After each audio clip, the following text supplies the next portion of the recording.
લે મારે તને બે શબ્દ પૂછવા છે એટલે જ મેં તને બોલાવી છે. તારી ખમા છે ને બાપ, આ રૂડા અવસરમાં તારો ધૂણો કર્યો છે. જગ્યા છે ને એ હવે તીર્થ ધામ બનવા જઈ રહ્યું છે.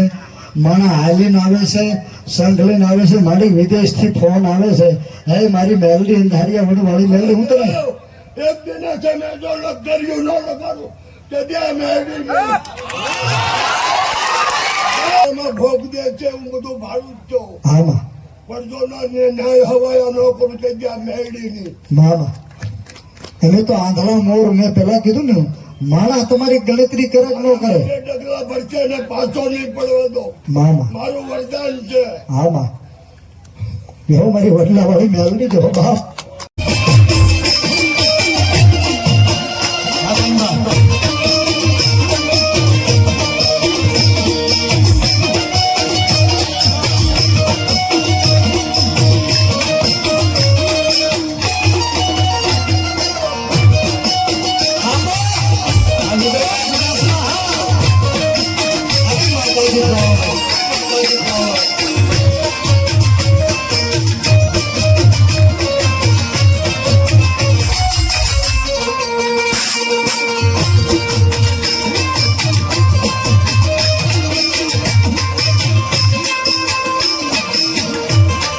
દેશ તો ઘણા બધા પણ કોઈને માં નથી કહેવાતી. માં તો એક આને જ કહેવાય, ભારતમાં. અને આ નારો ભગતસિંહ નો દીધેલો છે. ઇન્કલાબ, ઇન્કલાબ, ઇન્કલાબ. એ લોકોએ સાહેબ માથા દીધા છે. આપણે એક નારો ન લગાડીએ કે શહીદ દિવસ લીધે મારા પર. ફરી વાત, ઇન્કલાબ, इनकलाब, तुम मुझे खून दो मैं तुम्हें आजादी दूंगा. અને શહીદો માટે શહીદ દિવસ નિમિત્તે ઘણા બધા કાર્યક્રમો થતા હશે. એમાં અંધારિયાવળની માં મેલડીમાં મિત્ર મંડળ અંધારિયાવળ ધામથી, મેલડીમાં ધામથી આપણી પણ વંદના કરી લઈએ. આપણે ભગતસિંહના નામે ઉદયભાઈ મળી 1000 રૂપિયા તાળી વધારે. હા, ઉદયભાઈ બહુ માને છે અંધારિયાવળના મેલડીમાં. અને શહીદ દિવસ નિમિત્તે તારો ઊંચો હાથ કરીને તાળી પાડજો.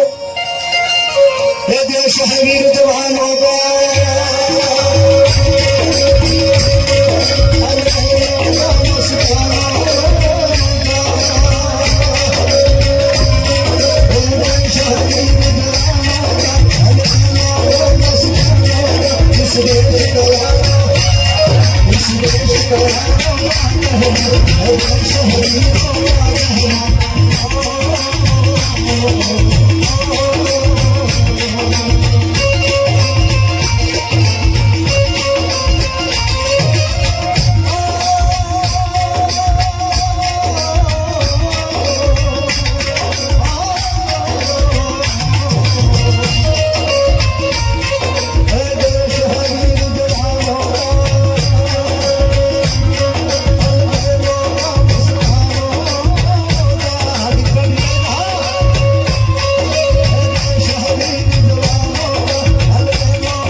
મેઘાની વારે આવડે મેઘાની અમારા તુલસી અશોકભાઈના ભાઈ સોરજી આપે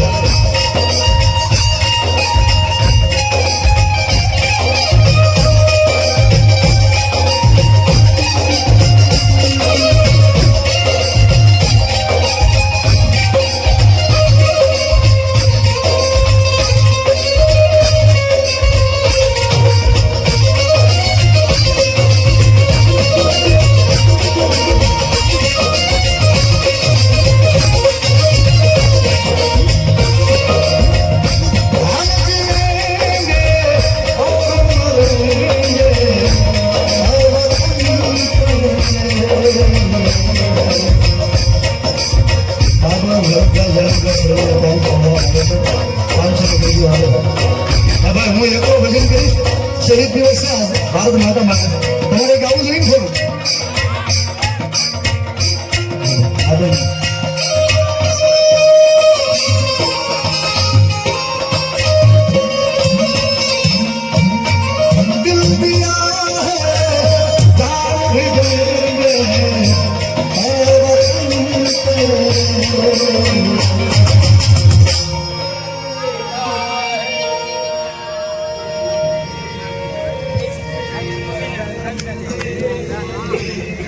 વાહ ગાઓ ગાઓ ગાઓ હા હું નામ વાંચવા પડી ગયો તમે ગાઓ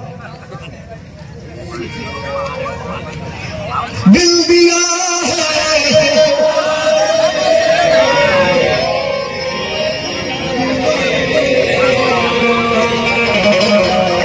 કોઈ દી દેતો નથી હું પણ વ્યાસપીઠ ઉપર બેઠો તો મને ઘણી બધી મર્યાદા લાગુ પડતી હોય પ્રોગ્રામ કરશો એટલે થોડીક ઓછી મર્યાદા લાગે બોલું છું મર્યાદામાં જ પણ જે ન ગઈ એને એના પાડોશી ને હમશે અહીં બેઠા હોય એને અહીં બેઠા હોય ઘરે નહીં દિલ દિયા જો ભાઈ તમારો પડખે વાળો નથી ગાતો મને નથી ખબર તમારે ને ડખો ન થાય એનું ધ્યાન રાખજો થોડોક આનંદ જોઈને એટલા માટે બાબો હમ જીએંગે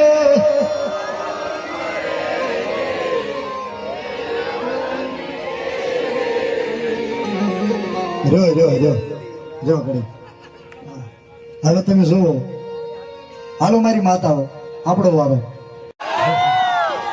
કારણ કે શહીદ દિવસ છે ને ભાઈ આજે શહીદ દિવસ છે હું તમે બંદૂકો લઈને કદાચ ઉભા ન રહી શકે પણ અહીંથી એવો એક મેસેજ હમ જીએંગે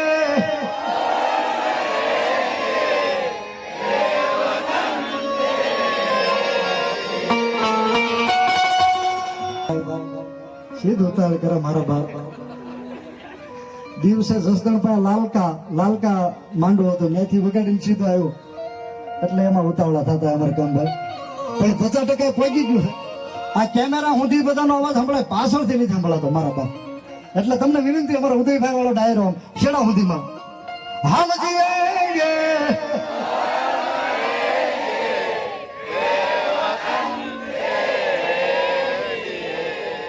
दिल दिया है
આજ 23મી તારીખે ફાંસી દેવાની અને 22 તારીખે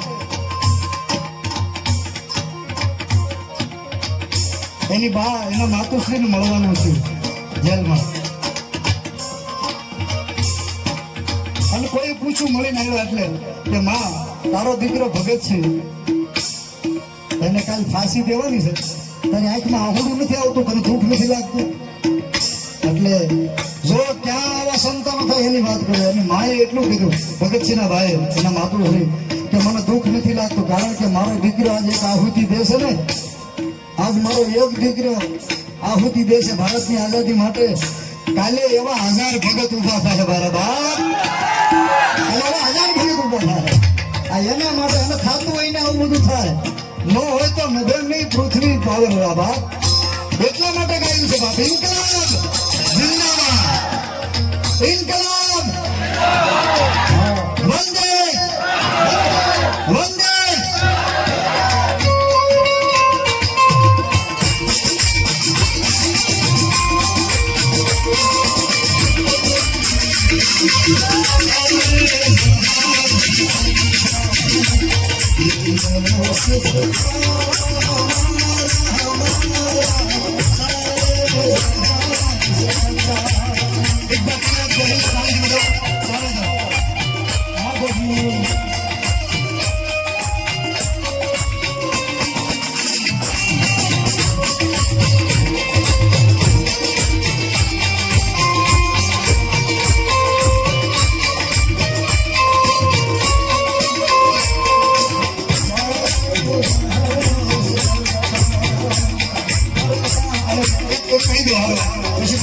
દર્શન કરવા પણ હવે આ દેશમાં ટેલાઈ જાય એ મોત છે, પણ તાળી દેવો હાલોદરમાં ડુંગરોની ગાળીઓમાં ભલક હોવા હાલોદર ડુંગરાની ગાળામાં ઉમરિયા ગાળામાં મહેલડીમાં બેઠા છે. આ ગોહિલ દરબારોના હાથ ઘર છે ને એની શેડા શેડી ના છૂટે. અને દીપભાઈ ટેલાઈ એવો માણસ છે, એનું કન્સ્ટ્રક્શનનું કામ છે. એ કચ્છ ભુજમાં હોય, જામનગર હોય, પણ રાતના 2 વાગે તે હાલોદરમાં પગ મૂકે એવું નિયમ છે. હાલોદરમાં પગ મૂકે રાતના 2 વાગ્યા ને તોય 3-4 કિલોમીટર ડુંગરના ગાળામાં મેલડીમાં બેઠા. એ મેલડીમાં પેલા પગે લાગવા જવાનું, પછી એને ઘરે જવાનું, આવું એને નિયમ છે. એકવાર તાળી જેવો જાવ ભાઈ. અને હાલોદર એને 2 તારીખે અંકેવાળિયા વાળા ખોડિયારમાંનું માંડવું રાખ્યું છે. મારું પ્રોગ્રામ નથી દીપા ટીલાજ મેં લાવું છું બાપ. લાકડીયાઓના મેલડીમાં જઈને 500 લેकर એટલે એક વાત કેવી હતી, એટલે બસ મારે મગજમાં નીકળી ન જતા. એક ભાઈ શહીદ થઈ ગયો, આપણે તો કર્મચારો દીવાભાઈ ભરવાડનો પ્રસંગ છે ને, કે દીકરાનું મોઢું જો હોય, જે મારા ઘરે આવવાનું હોય એ મારા એની બીજા દિવસે લાશ આવે, એ પરિવારને વહમનું કેટલું પડતું હોય છે. મારે તમને એ કહેવું છે, આ સસ્તું નથી બધું. આ તો એમ તમે આ પ્રોગ્રામ કરી શકીએ ને, આ દાદ તો આપણે એને દેવો પડે. એ બોર્ડરો જાગે છે ને એટલે બધી જમાવટ અહીંયા થાય છે. દેવાભાઈ ભરવાડ કરવે ત્યાં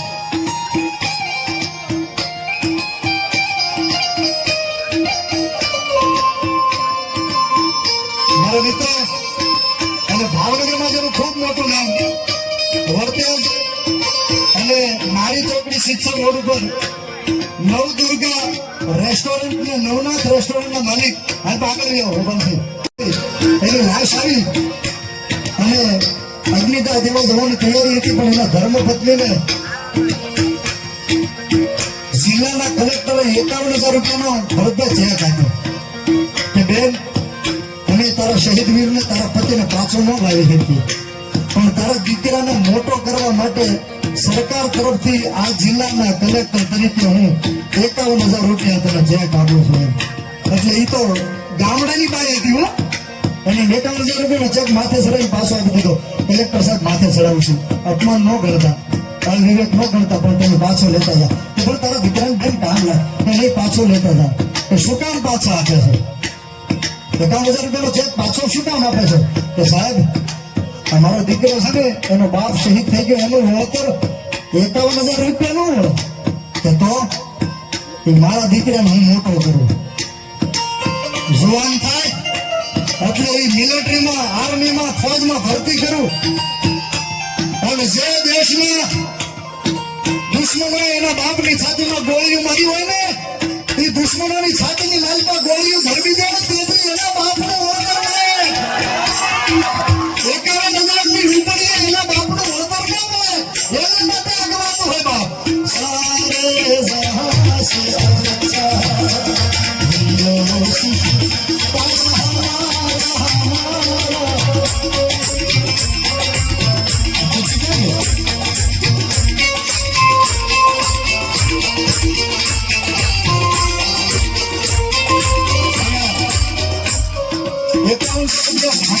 નાનપાવાળા, 500 રૂપિયા સ્વર્ગવાસ નાનુભાઈ દિનેશભાઈ, 500 રૂપિયા ભાર્ગવભાઈ દિનેશભાઈ, 500 રૂપિયા વિશ્વભાઈ દિનેશભાઈ, 500 રૂપિયા દેવાંશીબેન દિનેશભાઈ. મિત્રો હવે જાય છે અમે ઘરે અને પ્રોગ્રામ કર્યો પૂરો, કારણ કે પ્રોગ્રામ તો શરૂ છે અને અમારે ત્યાં ભાવનગર જવાનું છે 25 કિલોમીટર, એટલે અમે વહેલા ઘરે જઈએ છીએ. આજે રઘુભાઈ થોડુંક મોડું થઈ ગયું છે, રાતના 2 વાગી ગયા છે ને ઘરે પહોંચું એટલે 3 વાગશે, એટલે અમે વહેલા નીકળી જાય છે. અને પ્રોગ્રામ તો શરૂ જ છે ને મજા એટલી આવે છે. કા રઘુભાઈ કઈ મજા આવે પ્રોગ્રામ? જોરદાર પ્રોગ્રામ છે, 1 નંબર. બસ આજે આપણે એટલું જ છે, તો પછી પાછા મળશે બીજા વલગમાં. હું કે અરવિંદભાઈ રાવળે મોજ કરાવી સોગઠવાળા. અરવિંદભાઈ રાવળ ને જોરદાર એનો કાર્યક્રમ હતો ને હવે કાર્યક્રમ અમે માણી ઘરે જઈએ છીએ. હજી પ્રોગ્રામ શરૂ જ છે. તો તમને અમારા વિડીયો કેવો લાગે ખાસ કહેજો ને પછી આપણે મળશું બીજા વલગમાં. તો બસ આજ માટે એટલું જ છે, પછી પાછા મળશું બીજા વલગમાં. તો સ્વસ્થ રહો, મસ્ત રહો, જોતા રહો ગુજ્જુ હરી વ્લોગ્સ. બધાને જય શ્રી કૃષ્ણ.